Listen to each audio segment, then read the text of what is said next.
Fala, gente, chegamos agora à nossa 17ª aula da nossa EBO, onde estamos trabalhando os fundamentos.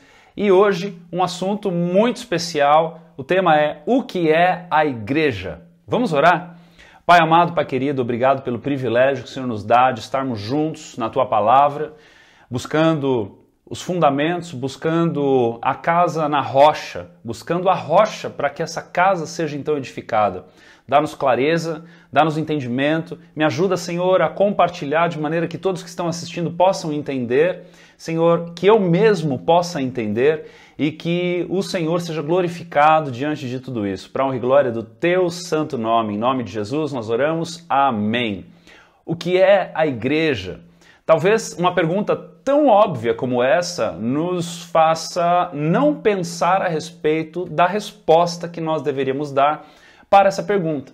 E hoje então nós vamos trabalhar esse assunto porque ele é muito importante e cá entre nós é um dos meus favoritos. Eu sou um dos maiores defensores da igreja local que eu mesmo conheço e eu acredito que, eu espero que você também seja, porque isso não é um projeto humano, mas é um projeto divino. Bom, a nossa máxima deste tema é o seguinte: Deus escolhe e preserva para si uma comunidade eleita para a vida e unida pela fé, que, em conjunto, ama, segue, aprende e adora a Deus. Que afirmativa mais maravilhosa nós temos aqui diante de nós.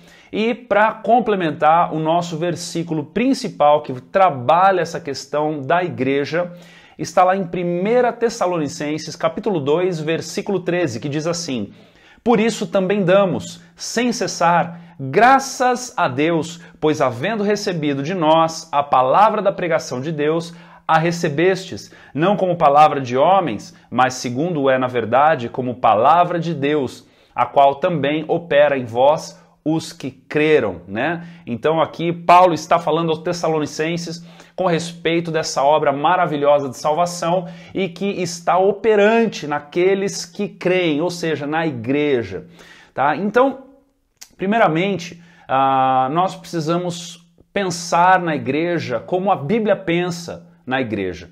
E para isso, nós vamos trabalhar então 3 significados de igreja que nós encontramos na palavra de Deus. O primeiro significado é muito forte, que é o povo de Deus, tá? O primeiro significado de igreja nós vamos trabalhar é o povo de Deus. Está lá em 2 Coríntios, capítulo 6, versículo 16, que diz o seguinte: Habitarei neles, e entre eles andarei, e eu serei o seu Deus, e eles serão o meu povo, o povo de Deus. Amém? Eles serão o meu povo. Quem? Nós, o povo de Deus. Agora, quando nós pensamos neste significado de o povo de Deus como algo que traz para nós luz ao significado igreja, nós precisamos entender que esta declaração, povo de Deus, está lá no Antigo Testamento, onde não havia a ideia de igreja como nós vamos encontrar no Novo Testamento. Tanto é que a maneira em que Deus escolhe para trabalhar esta coletividade, essa história de redenção, começa em Abrão, né? Lá em Ur dos Caldeus, começa na vida deste homem, com sua mulher, Sarai, que depois vão se tornar Abraão e Sara, onde Deus promete que a sua descendência seria tão numerosa como as estrelas do céu e as areias do mar.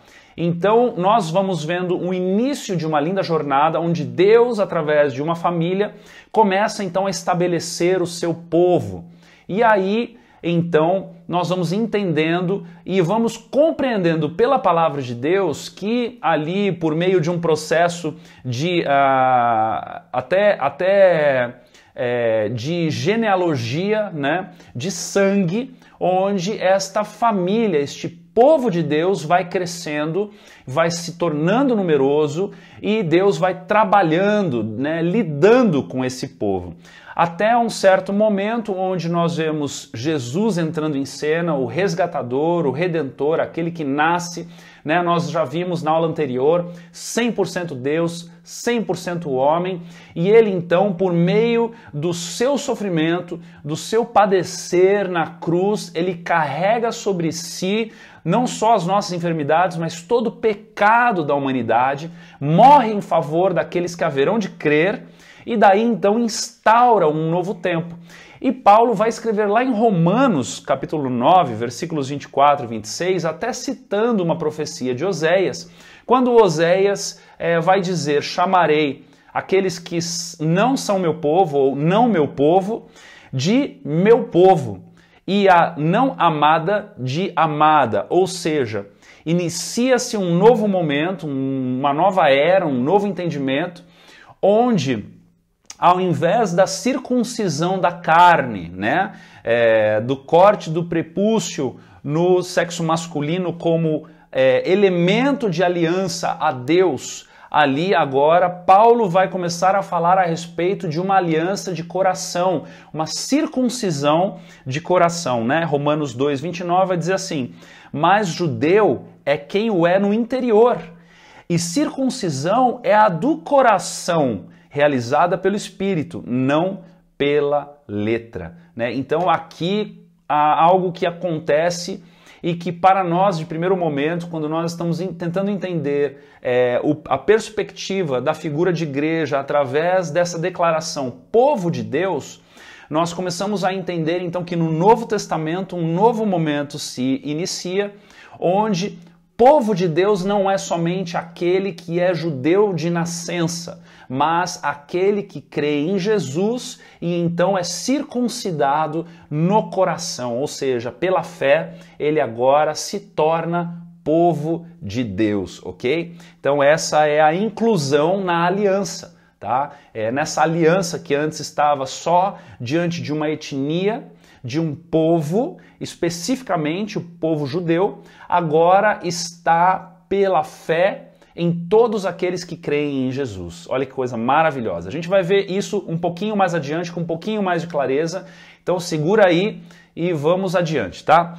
A segunda figura que pode trazer para nós um pouco mais de clareza quanto a essa ideia de igreja é a figura do corpo de Cristo, né? Então falamos do povo de Deus, agora vamos falar um pouquinho do corpo de Cristo. Efésios capítulo 1, versículos 22 e 23 diz o seguinte: também sujeitou todas as coisas debaixo dos seus pés, para que seja cabeça sobre todas as coisas, e o deu à igreja, que é o seu corpo, a plenitude daquele que preenche tudo em todas as coisas. Ou seja, nós entendemos no Novo Testamento, de muitas formas e muitos contextos, que Cristo é o cabeça e a igreja é o corpo de Cristo. Então a igreja ela tem essa ideia também na palavra de Deus de que nós fazemos parte de um corpo. E esta ideia de corpo, ela vai trazer uma interligação, né, entre todas as pessoas que creram em Jesus como Senhor e Salvador e que vão então constituir essa igreja, né? Então, essa ideia de interligação, de entrosamento, de todos aqueles que agora estão declarando uma só fé, em um só batismo, né? Um só entendimento no Senhor, em Cristo Jesus, como o cabeça, que agora nos torna pertencentes a este corpo, né? Que é, então, a igreja. E essa ideia de corpo, ela é maravilhosa porque ela traz para nós uma ideia de integração, né? De unificação. Ela serve para que nós possamos olhar uns aos outros que cremos nesse mesmo Cristo, né? Nesse Salvador, e entendermos que há ali um propósito de estarmos juntos. Há um propósito de encorajamento, um propósito de edificação, né? Como em Efésios 4, 15 e 16 vai dizer: pelo contrário, seguindo a verdade em amor, cresçamos em tudo naquele que é a cabeça, Cristo. Nele, o corpo inteiro, bem ajustado e ligado pelo auxílio de todas as juntas, segundo a correta atuação de cada parte, olha que coisa linda, a responsabilidade de cada um de nós nesta ideia de corpo, efetua o seu crescimento para a edificação de si mesmo no amor. Ou seja, essa ideia de edificação, de aperfeiçoamento, é uma ideia na coletividade, onde nós vamos entendendo que há um corpo, há um cabeça, que é Cristo, e este corpo, então, ele se edifica por si só em Cristo Jesus. Então, nós temos um papel fundamental na vida uns dos outros. E isso é igreja. É quando nós vamos entendendo e nos aperfeiçoando. Então, olha que coisa maravilhosa. Enquanto somos aperfeiçoados, nos aperfeiçoamos em aperfeiçoar. Olha que legal isso aí, não é?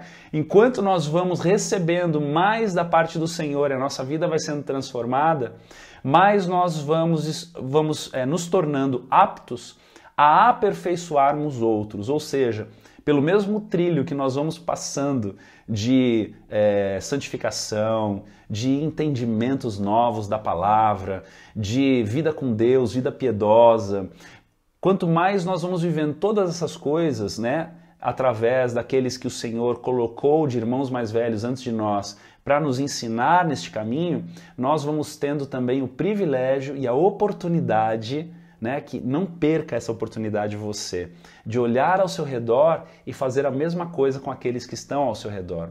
Talvez você diga assim, pastor, mas eu não sou um líder, né? Eu não tenho um título. Não é uma questão de título, é uma questão orgânica, onde o Senhor nos convida a edificarmos uns aos outros. Por quê? Porque isso é corpo de Cristo. Isso, ou seja, em outras palavras, isso é igreja, né? Olha que coisa maravilhosa, né? Uma outra ideia que nos traz também, nessa ideia de corpo de Cristo, é que a igreja, ela, diferente de toda a sociedade, ela não tem uma relação social somente. Ela não está ligada somente a vínculos sociais, ou seja, nós temos a elite, nós temos o clero, nós temos os intelectuais, nós temos os simples, nós temos os ricos, nós temos os pobres, nós temos aqueles que são de uma etnia, outros que são de outra etnia. Em Cristo Jesus somos todos iguais. E na verdade, não somente isso, devemos olhar... Gente, o que aconteceu aqui? Eu acho que eu fiz algum sinal com a mão que tivemos fogos. Aê, vamos celebrar esses fogos então. Voltando aqui. Eu não sei, não vai ter como editar isso daí, vai ficar assim mesmo. Então assim, o que acontece? Nós precisamos olhar, né, para o senso de coletividade e aprendermos a desconstruirmos ideias e barreiras sociais. Muito pelo contrário do que a sociedade nos dita como padrão, nós devemos intencionalmente desconstruirmos essa realidade, porque nós somos um só unidos em Cristo Jesus. Olha o que 1 Coríntios 12, 26 vai dizer para nós. Se um membro sofre, todos os outros sofrem com ele. E se um membro é honrado, todos os outros se alegram com ele, né? Então aquela ideia de, eu preciso alcançar aquele lugar de destaque, eu preciso me tornar aquele que ganha mais, eu preciso ter aquilo para que possam me olhar de uma maneira diferente, nada disso. O que Paulo está falando aqui em 1 Coríntios é justamente o contrário, olha, se alguém conquistou, celebre com ele. Se alguém perdeu, chore com ele. Né? Nós olharmos para isso com uma sinceridade de coração e entendermos que juntos somos um único corpo em Cristo Jesus. Né? Outra ideia incrível é que, você já parou para pensar que esse corpo ele tem 2000 anos? Você já parou para pensar que nós estaremos no céu com pessoas desde a era medieval, né? Desde da era iluminista, de todos os tempos, espaços que se passaram nesses últimos 2000 anos, nós estaremos com estas pessoas celebrando no céu. E se Jesus não voltar logo, estaremos no céu com pessoas que haverão de vir, pessoas do futuro, pessoas que, né, estarão aí lidando com outros problemas sociais, outros contextos relacionais, e nós estaremos lidando e nos relacionando com todas essas pessoas. Então, esse corpo de Cristo, ele já tem 2000 anos. Olha que coisa mais linda, né? Temos irmãos em Cristo Jesus que moram em lugares mais distantes da terra, né? Nos lugares mais que nós nem imaginamos, né? Irmãos da Rússia, irmãos que estão em guerra com outros irmãos nossos em Cristo Jesus, coisas malucas, né? Que assim, contextos sociais podem até bugar nossa cabeça, mas em Cristo Jesus, quando entendemos que somos um corpo, nós temos que lidar com tudo isso dentro de nós e entendermos que aqueles que confessam Jesus como Senhor e Salvador e estão dando frutos de arrependimento, estão na graça do Senhor, são salvos, são aqueles que Deus os elegeu, os escolheu, né? E eles foram eleitos em Cristo para que nós pudéssemos então desfrutar de uma eternidade com essas pessoas. Olha que coisa maluca que o Senhor nos convida a pensarmos e a lidarmos, né? Então, essa ideia, né, de sermos um povo de Deus, essa ideia de sermos corpo de Cristo, onde Cristo é o cabeça. E terceira e última ideia, né, para trazer para nós, elucidar um pouco mais essa ideia de igreja, é a questão de sermos templo do Espírito Santo. Olha que coisa mais linda que nós podemos desfrutar nesta era da igreja. Somos templo do Espírito Santo. No Antigo Testamento, o Espírito Santo se manifestava de maneira muito pontual, né? Ora ele estava ali através de um profeta trazendo profecia, trazendo o coração de Deus, revelando o coração de Deus diante de um povo rebelde. Ora estava ali usando um rei, né? Ora estava ali falando através até mesmo de uma mula, né? Tantos momentos assim, até bizarros no Antigo Testamento que nós podemos ler hoje, na atualidade, e olharmos para aquilo e falarmos, uau, como Deus age de maneira surpreendente, né? E pensarmos, o Espírito agia de maneira pontual, mas agora, como nós entendemos também no tópico que foi falado a respeito da pessoa do Espírito Santo, ele habita em todo aquele que nele crê. Então, nós quando estamos reunidos, né? Quando estamos sozinhos na nossa individualidade, somos a habitação de Deus. Mas quando estamos juntos, nos tornamos esse templo do Espírito Santo, né? Que não é mais parede, não é mais uma localidade específica, não é um endereço físico, não é uma construção feita por mãos humanas, né? Um prédio, um altar físico, mas é quando nós nos reunimos como igreja e manifestamos, evidenciamos a presença do Espírito Santo que habita dentro de nós. 1 Coríntios capítulo 6, versículo 19 vai dizer o seguinte: ou não sabeis que o vosso corpo é santuário do Espírito Santo, que habita em vós, olha, na pluralidade aqui, habita em vós, o qual tendes da parte de Deus e que não sois de vós mesmos. Olha que coisa mais linda. Gálatas 5, 22, 23 vai falar do fruto do Espírito, né? Então, aqui é uma coisa muito legal de nós vermos quando que a igreja, ela evidencia que a presença de Deus está ali. Agora falando de igreja, comunidade, corpo de Cristo, que tem ali a sua bandeira, tem ali seu endereço, tem ali a sua denominação, né, a sua placa. Um indicador dessas atividades do Espírito Santo é quando nós encontramos nas pessoas que estão ali fruto do Espírito. Amor, alegria, paz, paciência, benignidade, bondade, fidelidade, amabilidade, né, ou mansidão e domínio próprio.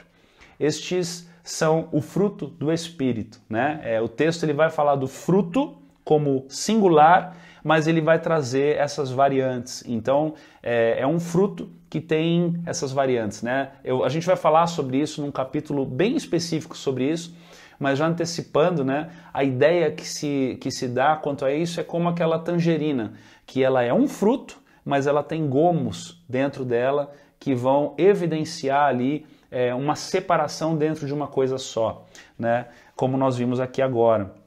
Então, um indicador da atividade do Espírito Santo dentro de uma igreja, né, é quando se percebe que o fruto do Espírito está evidente. Um outro indicador são os dons, né? Nós vamos falar também disso mais adiante. Então, quando a promessa se cumpre, que promessa é essa? A promessa que Jesus, antes de morrer, ele diz: é necessário que eu vá para que eu vos envie o Espírito Santo, para que o Consolador esteja convosco, né? Então, Jesus, nesse momento, ele deixa uma promessa. Essa promessa se cumpre lá no livro de Atos, no dia do Pentecostes, quando eles estão orando, lá no capítulo 2, isso vai ser narrado para nós. Ali os apóstolos estão orando junto com algumas outras pessoas e, de repente, algo surpreendente acontece. O Espírito Santo desce, né, como línguas de fogo e começa então a manifestar a glossália, que é o falar em línguas, né? E ali as pessoas começam a receber dons, começam a manifestar o poder de Deus e logo o poder do Senhor começa a conduzir essas pessoas para um ambiente missional. Eles começam a se enviar uns aos outros, né? Para que se cumpra também o ID, né? Jerusalém, Judeia, Samaria, até os confins da terra. Então grandes coisas começam a acontecer ali naquele lugar e o poder do Espírito Santo manifesto na vida daqueles que o recebem começam a ser evidenciados, né? É por isso que nós, como igreja, temos esse entendimento de que nós unidos nos tornamos então este grande templo do Espírito Santo, né? Trazendo unidade no corpo. É uma unidade que vai nos dando também o privilégio de caminharmos juntos, né? E é muito interessante aqui a gente falar que unidade não é uniformidade, ok? Isso é muito valioso para a gente entender. Porque a obra do Espírito Santo, ela nos une num propósito no Senhor, mas ela não nos faz iguais. E é justamente por essas diferenças que o Senhor coloca diante de nós é que nós, quando estamos juntos, podemos somar um na vida do outro. Não só nos aspectos da alma, né, dos nossos interesses, dos nossos gostos, mas também na ação do Espírito Santo. Né? O Espírito Santo, lá em 1 Coríntios capítulo 2, vai estar escrito que ele faz segundo lhe apraz, segundo o seu desejo. Ele age em nós e através de nós segundo o seu desejo. Então, nós ficamos à mercê do agir do Espírito Santo para que sejamos edificados, né? Então somos esse templo do Espírito Santo, esse lugar onde há poder de Deus em nós e somos transformados por esse poder. Um outro aspecto muito interessante quando a gente fala da igreja como templo do Espírito Santo é que há um entendimento numa igreja madura que de fato é legitimada diante da palavra de Deus, é uma igreja que tem uma sensibilidade à liderança do Senhor, né? Sim, ela é organizada, ela tem pastores, né? Ela tem uma liderança eclesiástica, ela tem líderes de grupos pequenos, ela tem diáconos, ela tem presbíteros, ela tem, enfim, diante das nomenclaturas todas, né, que ao longo dessa história, bispos, ela tem toda essa organização, mas essa organização, ela sempre será de cunho servil. Isso é muito valioso, gente. Ela tem o cunho em servir os seus membros para que eles amadureçam e não em dominar os seus membros para que eles se sujeitem. Olha que coisa interessante. É claro que há honra, há respeito nessa comunhão, né? E é claro que num momento de exortação, num momento de pastoreio, de apacentamento, haverão situações de sujeição. Sim, é verdade.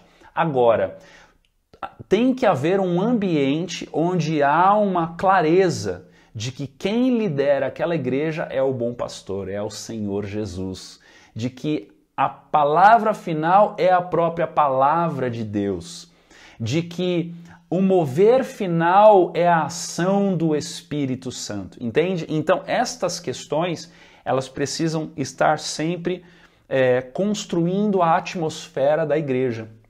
Precisam sempre estar construindo este ambiente onde o poder de Deus tem liberdade. E onde há liberdade para o poder de Deus, identifica-se um reconhecimento de que ali quem reina é o Senhor, e não um homem, e não um título, né? E não um cargo que coloca cabresto nas pessoas e oprime as pessoas, né? Esses ambientes opressores são igrejas tóxicas, são igrejas que não têm diálogo, são igrejas autoritaristas, né? E isso tudo confronta a ideia de que igreja é templo do Espírito Santo. Se é templo do Espírito Santo, então nós devemos buscar a legitimidade no Evangelho, né? Naquilo que a palavra fala com respeito à ação do Espírito Santo, a manifestação e o agir de Deus. Amém? Então tá, então vimos aí essas 3 ideias, né, da igreja como sendo o povo de Deus, o corpo de Cristo e o templo do Espírito Santo. Agora, precisamos definir a igreja e para isso nós precisamos lidar com algumas outras palavras, né?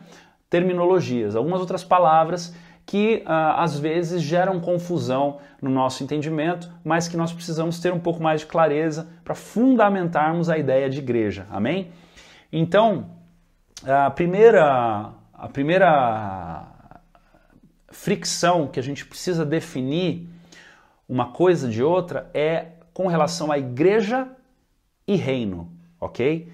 Igreja e reino.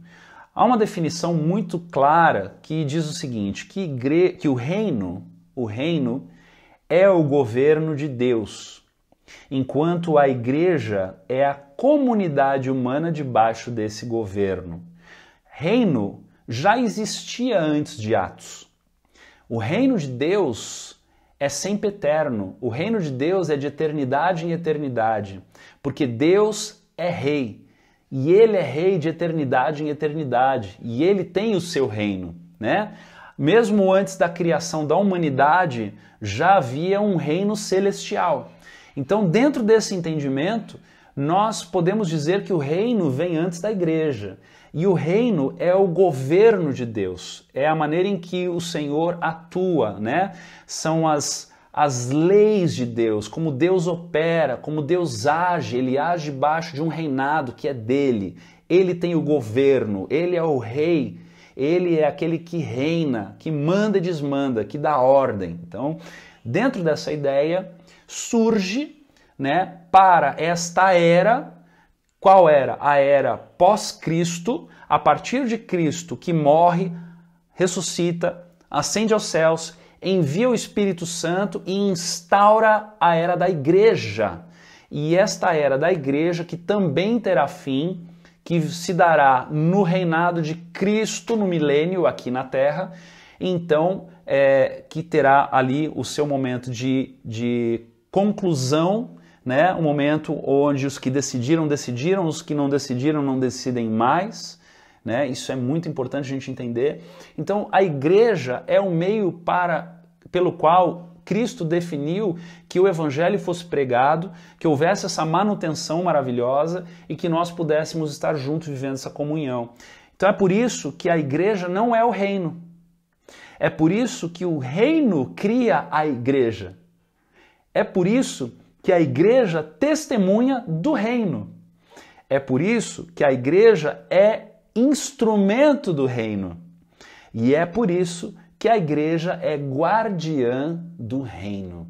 Porque nós não falamos só daquilo que é institucional ou daquilo que diz respeito a esta era. Nós falamos do reino de Deus, aquilo que veio antes.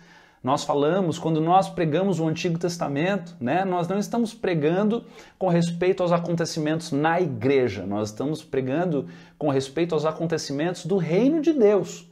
Quando nós falamos a respeito da era vindoura, da Nova Jerusalém, da eternidade, céu e inferno, não estamos mais falando da igreja, estamos falando do reino de Deus, entende?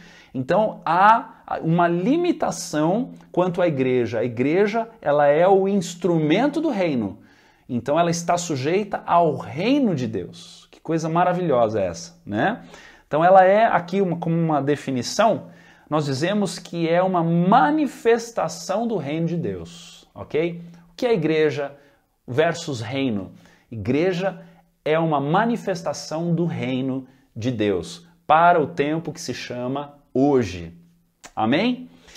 Pois bem, um outro tema muito delicado e muito complexo, tá? É um tema que traz para nós aí muitas variantes, entendimentos com muito mais tons, né? Pessoas vão mais para um lado, outras vão mais para o outro lado. É com respeito à ideia de igreja e Israel, tá? É um tema muito polêmico, igreja e Israel. Então, como que se define uma questão dessa, né? Veja, porque Israel, nós podemos também dividir Israel como Israel nacional e Israel espiritual. Israel nacional diz respeito à etnia, diz respeito ao povo, né, ao israelense, ao hebreu, diz respeito a todas as variantes dentro dessa temática, né? E aí o Israel espiritual vai tratar, esse assunto vai ser muito bem tratado na carta de Paulo aos Romanos, no capítulo 11, quando ele vai falar da videira, e ele vai falar dos ramos que foram cortados, e daí os ramos que foram enxertados, e vai falar dos ramos que foram cortados, que um dia também voltarão a ser enxertados. Olha que loucura, gente, né? Então, dentro desse capítulo de Romanos 11, vai trazer para nós um pouco de entendimento dentro desse assunto. Tá? E aí nós vamos entender que há uma diferença entre o Israel nacional. Por quê? Porque no Israel nacional, no povo hebreu, existem promessas de Deus que ainda haverão de se cumprir. Como, por exemplo, a promessa que está lá em Romanos capítulo 11, de que este povo todo, lá está dizendo, este povo todo, se voltará para Deus, né? Agora, como que se voltará para Deus se o caminho é Jesus? Exatamente. Não há outro caminho a não ser Cristo Jesus. Então, nós não conseguimos nem explicar como isso há de acontecer. Não sabemos dizer se de fato todo o Israel da história estará voltando para os caminhos do Senhor, ou se só aquele Israel que estará vivo naquela era em que Cristo há de se revelar de novo, quando ele voltar, não é? Então tem muitas nuances nessa história toda. Agora, o que nós gostamos de afirmar, e podemos afirmar como Igreja Refúgio principalmente, é de que há um futuro especial esperando o Israel nacional, ok? Por meio da conversão a Cristo, o único caminho. Então nós não temos nenhum outro tipo de entendimento a não ser que a salvação vem por Jesus, ok? Esse é o único caminho, a verdade e a vida. Ninguém vai ao Pai senão por Cristo. Essa é uma afirmação que é pilar na nossa fé, no nosso entendimento de salvação, ok? Agora, quando estes ramos foram cortados, ou quando o povo hebreu virou as costas para Jesus, quando nós lemos nos evangelhos, né? E é isso que Paulo está dizendo lá em Romanos capítulo 11, que quando neste momento os judeus deixaram de reconhecer em Jesus o Messias, o aguardado, o ungido de Deus, o esperado das nações, então eles viraram as costas para Jesus. E Jesus, e muito forte no Novo Testamento, na pessoa de Paulo, este evangelho ele vai ser pregado para os gentios, aqueles que não tinham nada a ver com a circuncisão, que não tinham nada a ver com a história do povo hebreu, né? Então, Cristo vai ser pregado para os gentios, que são quem? Que são estes ramos de oliveira brava, né? Que estão lá em Romanos capítulo 11, para serem enxertados na oliveira real, que é o Senhor, que é a história de redenção que começa lá em Abraão. Olha só, né? Então, estes que são enxertados, Eles agora estão em Cristo. E nós que somos estes temos o privilégio de caminharmos com o Senhor. E nos tornamos o Israel espiritual de Deus, porque não é mais uma circuncisão no na carne, mas no coração por crermos no Senhor. Então veja a distinção do Israel nacional e do Israel espiritual. Nós agora fazemos parte do Israel espiritual, porque fomos enxertados nesta videira, ok? Mas, em paralelo, existe ainda o Israel nacional, que nós devemos orar por paz em Jerusalém, pela conversão dos israelitas, no sentido de que eles reconheçam em Jesus o Messias e possam então entregar o seu coração e a sua circuncisão, que é na carne, seja no coração, e eles possam então ser salvos, né? Ainda que antes do período em que há uma promessa de que, de alguma maneira, sobrenatural ou celestial, este povo venha a conhecer a Jesus. Não sabemos como, eu não sei nem explicar para você o que isso será, como isso será, né? Mas há aqui esse entendimento. Então, se nós dissermos, olha só, disse tudo isso para você para poder afirmar uma coisa para você. Alguém diga o seguinte: a igreja é o Israel de Deus. Sim e não. Por quê? Porque existe Israel nacional. Neste aspecto, não. Agora, se estiver falando de um Israel espiritual, daqueles que foram circuncidados no coração, sim, aí sim. Mas, pastor, e as promessas do Antigo Testamento, como que a gente vai lidar com elas? Meus irmãos, cada uma vai ter uma direção. Cada uma, porque tem promessas lá que são para o Israel nacional, tem promessas lá que são para o Israel espiritual, tem promessas lá que se cumpriram e cessou, tem promessas lá que se cumpriram e vão se cumprir de novo porque tem aspecto de futuro, né? Escatológico. Então, é uma salada de fruta que a gente precisa com muita cautela, examinar as escrituras e, né, como eu ouvi esses tempos atrás, algumas delas definir a lápis, porque a gente não tem tanta clareza e certeza para colocar ali um veredito e assim será, e assim vai ser e pronto, né? É isso, gente. Um outro aspecto que agora eu quero falar com você também, um último aspecto dessa aula, é uma ideia que Agostinho de Hipona trouxe no quarto século, né, da igreja primitiva, e que depois Martinho Lutero veio a usar, João Calvino continuou, e muito se fala disso hoje, até hoje, é o aspecto da igreja, né, o que se usa para esclarecer o assunto da igreja como a igreja visível e a igreja invisível. Então, veja, a ideia da igreja visível, e quando se apoia muito diante dessa ideia, da igreja institucional, né, a gente vai ver lá, por exemplo, em Mateus capítulo 16, um texto muito chave para aqueles que defendem a dinâmica da igreja visível como máxima, que diz o seguinte, eu até abri a palavra de Deus aqui, em Mateus capítulo 16, nós vemos ali a confissão de Pedro, né? Onde diz assim: chegando Jesus à região de Cesareia, versículo 13 em diante, de Filipe, perguntou aos seus discípulos: quem os outros dizem que o Filho do Homem é?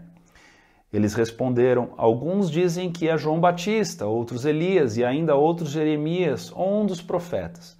E aí Jesus olha para os discípulos e diz: e vocês? Perguntou ele: quem vocês dizem que eu sou? Simão Pedro respondeu: tu és o Cristo, o Filho do Deus vivo. Olha só.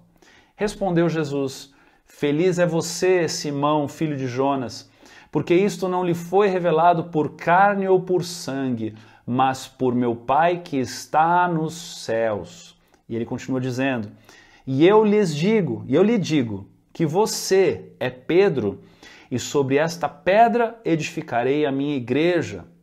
Aqui Jesus está fazendo uma alusão a si mesmo, né? Sobre esta pedra edificarei a minha igreja. Jesus é a pedra fundamental, então certamente Jesus está fazendo um trocadilho de Pedro, que é Petrus, e de pedra, que é Petra, dizendo que sobre esta pedra, apontando para ele mesmo, edificarei a minha igreja, né? E olha só, e as portas do Hades não poderão vencê-la. Eu lhe darei para a igreja as chaves do reino dos céus, e o que você ligar na terra terá sido ligado nos céus, e o que você desligar na terra terá sido desligado nos céus. Gente, então aqui, nesta afirmação de Jesus, que Jesus está dando o pontapé inicial da revelação de uma nova era, que é a era da igreja, que seria instaurada lá em Atos capítulo 2, dizendo que a igreja teria uma autoridade para ligar na terra e desligar aquilo que seria ligado e desligado no céu. Ou seja, para aquele que olha para a igreja visível e tem como máxima a organização institucional, entende que a igreja é quem administra aqueles que vão ou que não vão para o céu. Tá vendo como o negócio é sério quando a gente fala de interpretação bíblica? Veja só, nós temos uma cultura católica, apostólica, romana, que tem esse entendimento até os dias de hoje, para que a igreja tenha a resposta e a autoridade máxima dada pelo próprio Cristo dentro desse entendimento, para que as pessoas sejam ligadas e desligadas da eternidade. Então há esta ideia de igreja institucional onde, juntamente com as ordenanças, né, ou até interpretado de maneira mais tradicional como sacramentos, de que se a pessoa viver na linha da instituição, da maneira em que a instituição determina e delimita, esta pessoa então poderá viver a eternidade com Cristo. Se esta pessoa ferir a instituição ou as ordenanças e os sacramentos da instituição, essa pessoa será desligada na terra para que no céu ela esteja desligada também da eternidade com Cristo.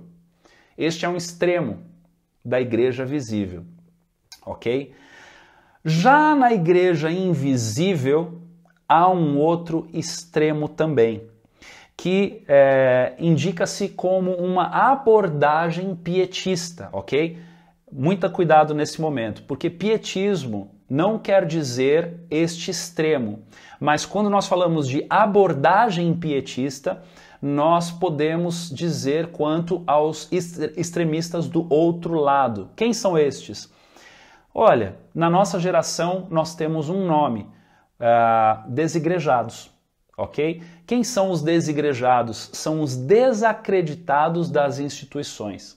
São aqueles que afirmam dizerem que estão tendo relação com Deus e vivendo a plenitude do Evangelho longe da comunidade instituída como igreja. São aqueles que vão olhar para uma instituição e dizer, não, isso daí não tem nada a ver. Isso daí está muito longe de ser aquilo que Deus me chamou para ser. Eu tendo a minha comunhão com Deus, lendo a palavra, me relacionando com o Senhor e tendo um relacionamento de amizade com alguns irmãos que praticam da mesma fé que eu, é o que vale. Então essas pessoas elas vão desconstruir qualquer tipo de autoridade eclesiástica, elas vão desconstruir qualquer tipo de vínculo com os irmãos, elas vão desconstruir qualquer tipo de autoridade no sentido de pastoreio, de apacentamento, de acompanhamento, né? De disciplina na igreja, por exemplo, né? Uma pessoa que está vivendo uma libertinagem, né? Esse é o entendimento que nós temos, na fé cristã. É a pessoa que está desconectada do corpo, né? Porque ela desdenha daquilo que foi instituição divina. Então veja, estes são os adeptos extremos da ideia da igreja invisível, né? Agora, pastor, qual dos dois está certo? De certa forma, os dois estão errados e de certa forma os dois estão certos. Por quê? Porque há sim essa ideia de igreja invisível e de igreja visível. Há sim uma ideia de que nós podemos estar dentro de um prédio chamado igreja e de todos ali adorando ao Senhor, falando o evangeliquez, lendo a Bíblia e alguns ali não serem salvos. Por quê? Porque a instituição não tem poder delimitador, sendo que aqueles que estão incumbidos da autoridade daquela igreja não têm plenitude de entendimento e de visão para olhar para uma pessoa e dizer, não, essa pessoa aqui está salva, essa pessoa aqui não está salva. O que nós podemos, por meio da palavra, é encontrarmos evidências de salvação e dizermos, olha, essa pessoa está dando frutos que evidenciam salvação. Mas olhar o coração e sondar nas profundezas de alguém, nenhum de nós é capaz a não ser o próprio Deus. Então nenhum de nós pode afirmar e dizer, você é salvo, você não é salvo. O que a igreja, na palavra de Deus, tem e como autoridade e deve fazer é cuidar destas ordenanças, cuidar da comunhão e fazer com que aquela igreja visível seja e viva todos os atos piedosos e de santificação como que se fosse de fato aquela igreja invisível, aquela igreja que só Deus conhece o coração e afirma a salvação daquele grupo. Entende? Então, as duas coisas estão certas e as duas coisas estão erradas. Por isso que nós precisamos, entendendo essas duas perspectivas, olharmos para a igreja do Senhor Jesus com essa maturidade e dizermos, nem todo aquele, que me diz Senhor será salvo. Nem todo aquele que expulsar demônios em nome de Jesus, Jesus vai dizer, eu te conheço. Não é o que o texto vai nos dizer? Inclusive, se nós formos para Mateus 13, 24 a 30, quer ver? Eu vou até abrir aqui para a gente ler junto esse momento. 13, de 24 a 30, que é a parábola do joio e do trigo. Olha só, Jesus vai dizer o seguinte, o reino dos céus é como um homem que semeou boa semente em seu campo. Mas enquanto todos dormiam, veio o seu inimigo e semeou o joio no meio do trigo e se foi. Quando o trigo brotou e formou espigas, o joio também apareceu, O trigo aqui, digamos que é aquele que de fato é o salvo, e o joio é aquele que se diz salvo, mas não está salvo. Seu coração não é convertido genuinamente. O joio também apareceu, versículo 27. Os servos do dono do campo dirigiram-se a ele e disseram, o Senhor não semeou boa semente em seu campo? Então de onde veio o joio? Um inimigo fez isso, respondeu ele. Olha só, um inimigo fez isso. Os servos lhe perguntaram, o Senhor quer que o tiremos? Ele respondeu, não, porque ao tirar o joio, vocês poderiam arrancar com ele o trigo. Deixem que cresçam juntos até a colheita. Então direi aos encarregados da colheita, juntem primeiro o joio e amarrem-no em feixes para ser queimado. Depois juntem o trigo e guardem-no no meu celeiro. Gente, olha só. Então, o próprio Cristo está nos dando aqui em uma parábola a ideia ideal de uma igreja, que ela é visível, mas ela também é invisível. Ela, aos olhos visíveis, parece que tudo que está ali dentro é trigo, mas aos olhos invisíveis tem joio também, não é? E aos olhos visíveis também tem alguns que às vezes por um preconceito, uma ideia errada, vai olhar e vai dizer é trigo, Não, é joio. Vai olhar e vai dizer é joio. Mas o Senhor está trabalhando nas profundezas daquele coração e no fundo, na verdade, ali é trigo, né? Então, neste aspecto, não cabe a nós definirmos salvação. Agora, quanto à disciplina eclesiástica, quanto a manter a ordem no corpo de Cristo, né, na igreja, isso é tarefa da liderança. Então, tanto é que 1 Coríntios capítulo 5 vai falar daquele homem que estava tendo relação com a madrasta, e Paulo vai dizer, expulsem este homem do meio de vocês, né? Ele vai falar, olha, aos beberrões, aos mentirosos, aos ladrões, né? Com estes nem comais, né? Então, há uma lida dentro da liderança da igreja que requer uma responsabilidade e tomadas de decisões quanto à participação das pessoas, tanto nas ordenanças quanto no convívio dos irmãos, né? Agora, definir é salvo, não é salvo, isso aí está nas mãos de Deus, meu irmão, e não na nossa. Amém? Tá bom?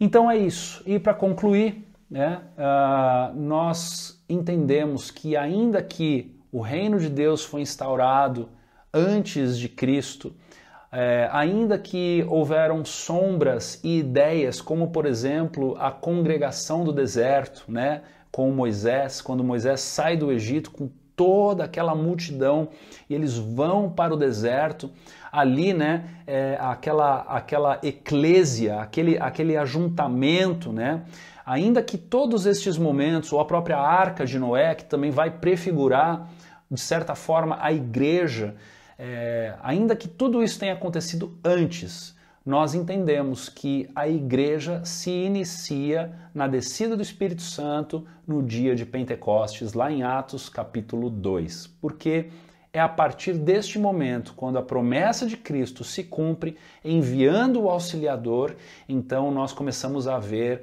um novo desbravar, uma nova compreensão, um novo agir de Deus neste ano aceitável do Senhor. Amém? Eu espero então que com esta aula sobre o que é a igreja, você tenha se apaixonado ainda mais pela igreja local, pelo agir de Deus, por tudo aquilo que o Senhor tem nos proporcionado compreendermos e vivermos juntos como corpo, como povo, não é? Como que é? Como povo, como corpo e como templo do Espírito Santo, né? Para que nós juntos possamos então edificar uns aos outros enquanto somos edificados. Beijo no teu coração, Deus te abençoe e seja edificado em nome de Jesus.